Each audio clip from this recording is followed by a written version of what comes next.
Hello, everybody, and welcome. It is the best day of the week. Saturday's here, fight day is here. We've got fights all over the globe, particularly focusing on one this video. Khamzat Chimaev is back. Jay's back.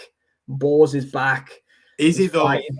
Is he he back? though? Well. Who's that guy That that remains to looks be like seen, him? doesn't it? Who's that guy that looks like him? That's been all He's got all the calm. hair. He's got all his hair. What's going on? I just can't. I can't get excited for him because he's not. I mean, look, let's not beat around the bush. Did he make weight yesterday or what? He made it, but there was a big Are you thing sure? about... No. Have you watched the weigh-in? Yeah, I saw that they added an hour on to the... No. Did you see the actual weigh-in, the scales weigh-in? You need to watch it. Him and Shara. He didn't DC it, did he? He didn't have to DC it. They went like this. Tap, yeah, done, 186. It was still wobbling and moving. Shara bullets, what Shara bullets? It's like that. And he goes, yeah, 186, boom, done. And would they have extended that for Rafael dos Anjos or Dan Ige or Lerone Murphy? Chance. Would they? Bollocks, mate. They'd have said, tough shit. You owe your opponent 30% of your purse. But anyway, look, that's not... I don't care about that. He could weigh 205, right? He's going to fight. The only thing for me that's... It can go one or two ways, right? We're either going to get a completely different reserved Khamzat Chimaev, right? And he fights nothing like he ever has done. Or he has intensified that killer, that Bond villain that's within him, and that will come out as soon as the cage door closes. And he goes back to this. You know, they all do it, but no one does it like him. You know, when he's pacing backwards and forwards, and then he looks, doesn't he? He does that. Like, I can't do it, man. It scares me watching it on TV. I know what you mean. You know, when you see him staring across the cage, there's no one looks like him. He's just... Now, I don't know whether this calm, more thoughtful, reserved... He's a father now, isn't he? He's a lot more... His son was born with kidney issues. Yeah. So he's undergone a couple of surgeries. He's gone through a lot of depression in the last I don't know whether he's questioned his own mortality. And the reason I say that is, you know, I've bleated on about my life before, but at one stage in my life, I thought I was immortal. We all go through that, don't we? You don't think about death, and you don't. And then when I had children, and it made me question my own mortality. I don't know why, but because I was a father, I thought, shit, man, I have to start taking care of myself, and I have to have reservations about making decisions that ordinarily I would have just done shit. Whereas when you've got children, you've got to think about it because you're there as a protector as such, aren't you? A responsible person. I'm wondering if it's that's made him not humble himself, because he's always been humble. He's never really been disrespectful. He's just... It's a different version of him, isn't it, that we're seeing? It's like Khamzat 2.0, but he's also been really physically poorly as well, hasn't he? He's had long COVID. This time last year, he was talking about retirement. Yeah. And here we are. It was heavily rumored he was retired at one point. He did retire, yeah. And then he was doing his fight camps with, no disrespect, Darren, but Darren Till. I mean, I know Khamzat doesn't drink and doesn't really party, but I just don't think it's the right kind of influence around a serious fight camp. Darren's more of a joker, isn't he? Do you know what I mean? And I'm not dissing Darren because his skill set's fantastic, but, you know, he's not in the UFC anymore and he balloons up in weight. And, you know, I think Khamzat went back to Sweden, and then he said he put himself out in the mountains training with the Russian wrestling team. But I still think that Robert Whittaker's going to win this fight. I really do. I really, really do. I just don't think Khamzat's big enough at middleweight.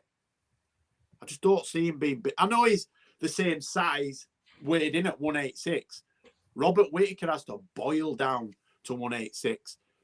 Khamzat, for me, looks the smaller of the two in terms of stature. Yeah, Robert Whittaker's really filled out over the years, hasn't he, at 185? Because he was at 170 at one point. Wonder Boy stopped him at 170 all them years ago. He kind of grew up in front of our eyes, didn't he? And he's fought the who's who at 185. You know, he's beat your Jacarays and Brunson and people like that over the years. And I refuse to read too much into the Dricus fight. It just didn't look like he turned up that Rob night. puts in a weird performance every so often, doesn't he? We saw it in the first Izzy fight. He was well off. He didn't look with it at all. Saw it in the Duplessis fight. You're absolutely right. He does throw in a weird one every now and again, but Just aside from that, he's really good. He's really consistent. Yeah. Oh, man.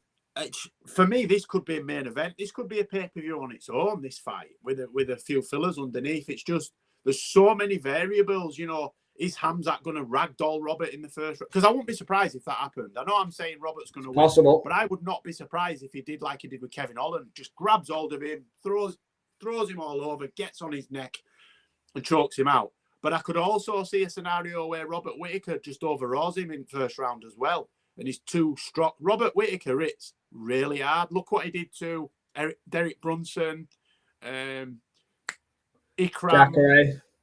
Ikram, what's his name? The guy who Kirov last time out. Absolutely flatlined him. You know, so Robert Whittaker, it's hard. And I'm pretty sure, I know I said this the other day, and I might be wrong, but I'm pretty sure he was an Olympic level wrestler in Australia. You know, as I said, takedown defense is very good as well. That's another thing. Khamzat's, I mean, don't get me wrong, Khamzat's wrestling's incredibly elite, isn't it? But it's going to be interesting. And like you say, you've already hit the nail on the head. That first 5 minutes, it's just going to be fascinating. It is a 5-rounder as well, which I believe plays right into Rob's favor. Now, sorry to cut you. I'm not. Afternoon, Luca. Hope you're well, mate. Yes, Luca. Your favourite Johnny Nelson impersonator here. I think, right, that Khamzat has really worked on his cardio. I've got a funny feeling he'll do the 5. I mean, we know he'll do the 5. He's done 5 before, but I'm on about, I don't think he'll be blowing out of his ass after 3. He'll have to pace himself different. He can't pace himself like he did in the Usman fight anyway. Yeah, I think he's going to have to be more reserved, isn't he? He's going to have to, because let's be real, if the Usman fight had gone a couple more rounds, it were looking like Khamzat would have just fallen to pieces. Not just physically fallen to pieces as such. He said he went into that fight ill as well, but, you know, and he probably did, knowing the health complications that he's had in recent years. But, you know, he could be going into this one ill as well. Don't look it, though, does he? And he's making all the right noises. He does look all right. He is making all the right noises at the minute. So we've just got to take him at his word. He said he's more than ready. I just don't like him at middleweight. I know he's fought at middleweight, but for me, he's a 170er. I think he's an absolute animal. I mean, at 170, I think he beats them all, other than maybe Shavkat. Oh, Shavkat and Khamzat 170 would be an absolutely belting fight, wouldn't it? Because Shavkat, for me, is the man at 170. He's an absolute killer. I think he beats Bilal. I think he ragdolls Bilal. I think he ragdoll. No, I'm probably exaggerating. I think he beats him handily. I just don't think Bilal is too tall and long for Bilal. I think he just keeps him at range when he needs to, because he's a very good kickboxer, isn't he? But I think his grappling is really good as well. I think that, have I seen that fight's been made? UFC 310? It's official. UFC 310, December. That's a mad fight. Oh, yeah, I think I reposted the card the other day, but then I wasn't sure whether it was actually official. Yeah, no, it's official and accurate, that card. Yeah, I'm not overly keen on the card, actually. I think it's not a flyweight championship fight in there as well. Yeah, from a guy making his debut. Yeah. It's the Japanese kid, isn't it, making his debut? It's from Ryzen, is it? Oh. Yeah. No, I'm not blown away by that fight, to be fair, but I'll tune in, as we always will. We'll be there live at 3 a.m. or whatever time it's going to be on. But yeah, absolutely. I think for me, I'd like to see Khamzat at welter, but here we are at 186. And for me, I just think Whittaker's got that little bit more experience at the weight. And I think he's potentially gonna beat Khamzat on points. I think it'll be close though, but for me, I think Khamzat loses on points. What are you thinking?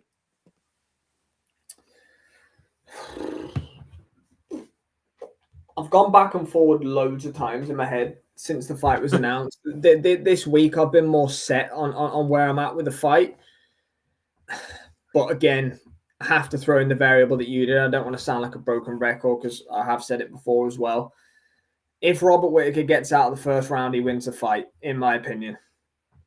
Yeah. I believe that Khamzat only knows one way, and I'm not saying he's one-dimensional because he's definitely not. He's a phenomenal fighter at what he does, but we know what's going to happen. We know he's going to try and get hold of Rob in the first round. We know he's going to exert a load of energy naturally trying to submit him or, ground and pound him and get on top of him.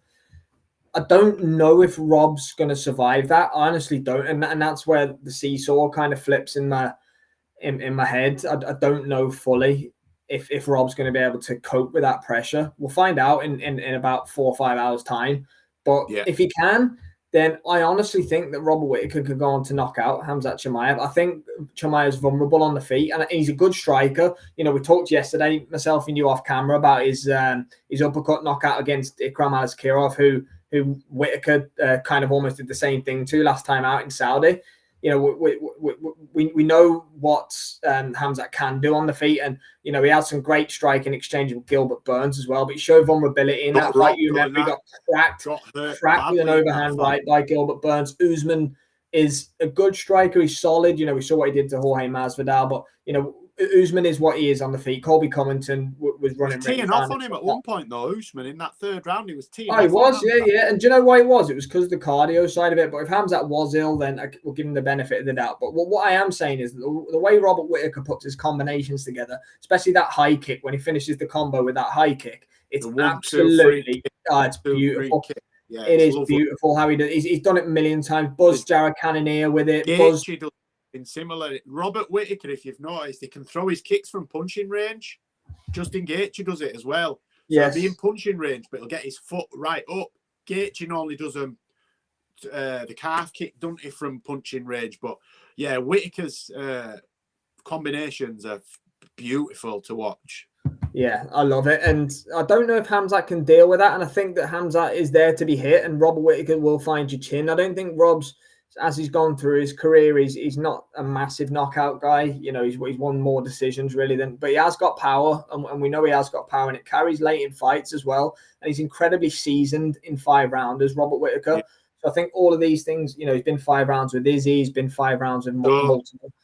Is that SW fight up calling for Whittaker by head kick knockout then? Is that what I'm calling a Robert Whittaker knockout in the fight? Yeah. Woo! I'm not sure it's a head kick, but I'm calling a Robert Whittaker knockout in I'm gonna go round 4. Do you know what I'm gonna do? I'm gonna imagine that the fight goes similar to the Kamaru Usman fight through 3 rounds, but and then Whittaker takes over. But again, that's probably just laziness from me. I'd be disappointed. I'm basing it off past scenarios.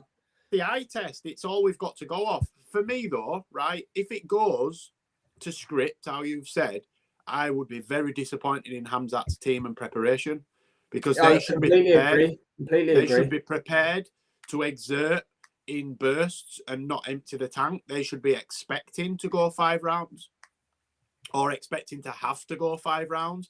If he dramatically drops off a proverbial cliff in terms of his cardio in rounds 4 and 5, I'll be very disappointed in his approach to the fight. Because he'll know it's coming. He's seen it firsthand himself. It was literally this time last year on the Abu Dhabi pay-per-view. He knows. Well, that's one of his only flaws. So surely they've got to have addressed it, Sam. They must have addressed it. Yeah, and they know Robert Whittaker's not gonna. He's not gonna steam in straight away. When I say steam in, I don't just mean. But Robert Whittaker's fights at a fast pace. Mm-hmm. There's going to be Robert Whittaker's at a huge advantage here, Jay, as well, because he knows what is coming from Khamzat. He knows what's happening in the first round. Like, it's not like it's going to catch him by surprise. So he'd have been drilling the life. You can't train for Whittaker, can you? As such, you don't know what's coming. He's not predictable. Yeah, he's going to be drilling the life out of that first 5 minutes, and have multiple fresh sparring partners coming in, trying to take him down, and drag him against, trying to submit the life out of him. Fresh guy every 1 minute or whatever it is. That's coming. But what could take Robert Whittaker by surprise is if Khamzat's cardio is there, like you alluded to earlier. If Khamzat's cardio has improved, he's addressed that, like you said, his team have. He's been training in the mountains with elite wrestlers throughout his camp. We know that. If he's addressed that and it's sorted, Rob could be in for a hell of a long night, and he might get finished. They're the two variables, aren't they? Yeah, that's the only fear for me is how Robert copes on the ground with Khamzat. A lot of them just fall to pieces once, they concentrate that much on not going down that they've not really worked on what to do when they get down other than getting up. Yeah. And it's not just about getting up. You've also got to defend your neck, defend your arm, defend your ankle, your leg. And a lot of them seem to just, once they're on the floor, they accept it. I don't think Robert will do that, but I'm interested to see what happens if it does, if and when, should I say, it goes to the ground. Because it's inevitable that it's going to go to the ground. It's going. But yeah, I think we're both in agreement then that we feel Robert Whittaker's going to get the win. I did pick late stoppage earlier in the week, but I'm thinking points. I think Khamzat is going to see the final bell, but I think his cardio will drop in 4 and 5, but I think he'll have enough to stop Robert from finishing him. Yeah, I'm with you, mate, definitely. But yeah, that'll do it for this quick co-main event preview. Just a few things to let people know. We will be live from the start of the main card tonight, UFC 308 on this channel. So around about just over 3 hours from now, the main card kicks off with Shara Bullet Magomedov and Arman Petrosyan. You've got Dan Ige against Lerone Murphy, one of our own next. And Kalaev Rakic, obviously. I'll get Lerone on. We'll get Lerone on as a guest. We're family. Yeah, yes. Mr. Murphy, getting interviewing Mr. Murphy. We'll have to do that. So we'll see everybody at 7 p.m. Then we'll do Catterall and Prograis hopefully at the finish of Ilia Topuria and Max Holloway, which is going to be phenomenal. Jay, I cannot wait for it. We've only got a couple of hours to go now. I'm going to go chill. I'm going to get some food down and relax because I know it's going to be manic from 7 o'clock onwards. So yeah, come and join us over on this channel, SW Fight Hub's YouTube, where myself and Sam will be taking every kick, every punch, stopping every takedown, and we live for the interaction from the guys and girls that get involved. So yeah, we will see you from 7 p.m. Yeah, thanks everybody for tuning in. We shall see you at 7 p.m. UK time for the UFC 308 main card live watch along. Cheers, Jay.